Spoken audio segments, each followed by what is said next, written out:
നമസ്കാരം. പാരീസ് ഒളിമ്പിക്സിൽ ഇന്ത്യയുടെ അഭിമാന താരങ്ങളായിരുന്നു ഷൂട്ടർ മനു ഭാക്കറും ജാവലിൻ താരം നീരജ് ചോപ്രയും. പാരീസിലെ ഇന്ത്യയുടെ ഏക വെള്ളി മെഡൽ നീരജ് നേടിയപ്പോൾ മനു ഷൂട്ടിങ്ങിൽ ഇരട്ട മെഡലുകൾ നേടി ചരിത്രം എഴുതുകയായിരുന്നു. ഇപ്പോഴിതാ കഴിഞ്ഞ ദിവസം പുറത്തു വന്ന ഇരുവരും ഒന്നിച്ചുള്ള ഒരു വീഡിയോയെ ചുറ്റിപ്പറ്റിയാണ് സോഷ്യൽ മീഡിയയിലെ ചർച്ചകൾ മുഴുവനും നടന്നുകൊണ്ടിരിക്കുന്നത്. പാരീസ് ഒളിമ്പിക്സിന് ശേഷം നടന്ന ഒരു ചടങ്ങിൽ നിന്നുള്ളതായിരുന്നു ഈ വീഡിയോ. ദൃശ്യങ്ങളിൽ പരസ്പരം മുഖത്ത് നോക്കി സംസാരിക്കാൻ മടിക്കുന്ന നീരജിനെയും മനുവിനെയും കാണാം.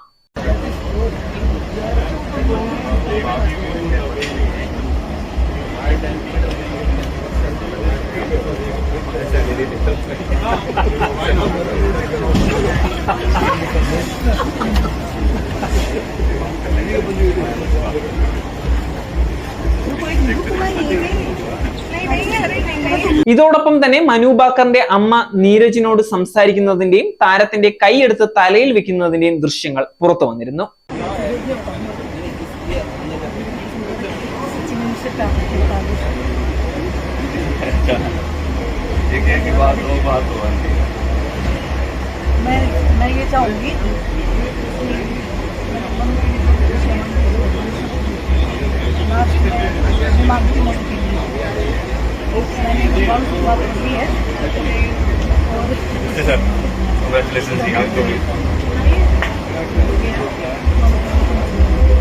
ഇതിനു പിന്നാലെ നീരജും മനുവും വിവാഹിതരാകാൻ പോകുകയാണെന്നുള്ള തരത്തിൽ സോഷ്യൽ മീഡിയയിൽ അഭ്യൂഹങ്ങൾ പ്രചരിക്കുകയും ചെയ്തിരുന്നു. മനുവിന്റെ അമ്മയും നീരജും തമ്മിൽ എന്താണ് സംസാരിച്ചതെന്ന് അറിയാനുള്ള ആകാംക്ഷയിലാണ് എല്ലാവരും എന്നുള്ള തരത്തിലുള്ള കമന്റുകളാണ് എല്ലായിടത്തും വന്നുകൊണ്ടിരിക്കുന്നത്. ഇക്കാര്യത്തിൽ ചർച്ചകൾ കാടുകയറിയതോടെ ഇപ്പോൾ പ്രതികരണവുമായി രംഗത്തെത്തിയിരിക്കുകയാണ് മനുവിന്റെ പിതാവ് രാംകിഷൻ. വിവാഹം സംബന്ധിച്ച് പ്രചരിക്കുന്ന കാര്യങ്ങളെല്ലാം അദ്ദേഹം തള്ളിക്കളഞ്ഞു.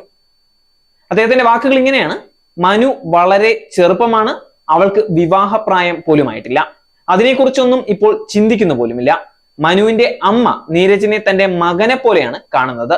അവർക്കിടയിൽ നിലനിൽക്കുന്ന ബന്ധവും വാത്സല്യവും സൂചിപ്പിക്കുന്നതും അതാണ് എന്നാണ് രാംകിഷൻ പറയുന്നത്. നേരിന്റെ വാർത്തകൾ അറിയാൻ സാക് ന്യൂസ് കാണുക. നേരിന്റെ വാർത്തകൾ നിങ്ങളുടെ വിരൽത്തുമ്പിൽ എത്താനായി സാക് ന്യൂസ് ചാനൽ സബ്സ്ക്രൈബ് ചെയ്തും ഷെയർ ചെയ്തും ഒരു ശരിയായ മാധ്യമ നിലപാടിന് നിൽക്കാൻ ഞങ്ങൾ നിങ്ങളെ ക്ഷണിക്കുന്നു.